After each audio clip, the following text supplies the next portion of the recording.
This channel does not promote any violent, harmful, or illegal activities. All content provided by this channel is meant for an educational purpose only. Iran Israel সংঘাতের মধ্যেই ভারত মহাসাগরের নতুন কারসাজি শুরু করেছে চীন। নজরে এলো চীনের সন্দেহজনক গতিবিধি।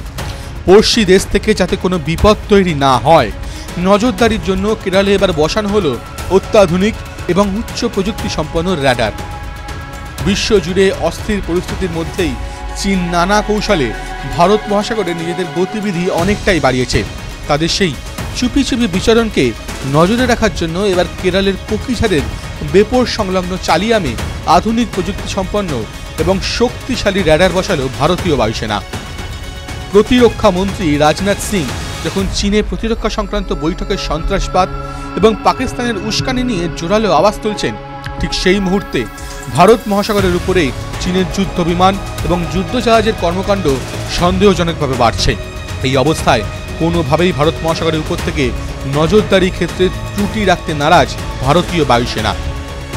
তামিলনাড়ুর দিকে শক্তিশালী এবং আধুনিক র্যাডার থাকলেও কেরলের দিকে থাকা র্যাডার ছিল পুরনো প্রযুক্তির।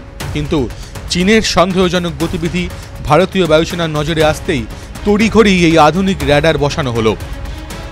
ভারতীয় বায়ুসেনা সূত্রে খবর, integrated air command and control সিস্টেমের আওতায় দক্ষিণ ভারতের দুদিকে থাকা আরব সাগর, বঙ্গোপসাগর এবং ভারত মহাসাগরের উপরে যাবতীয় গতিবিধির উপর সহজেই নজর রাখতে পারবে এই আধুনিক র্যাডার।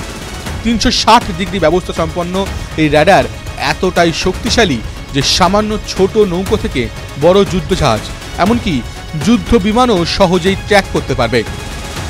চীন যেভাবে নিজেদের বেল্ট তৈরি করে ভারতকে ঘেরার চেষ্টা করছে, তা আটকানোর জন্যই দক্ষিণ ভারতে নিজেদের আকাশ প্রতিরক্ষা ব্যবস্থা এবং নজরদারির ব্যবস্থাকে আরও নিখুঁত করা হচ্ছে বলে জানিয়েছেন বায়ুসেনা আধিকারিকরা।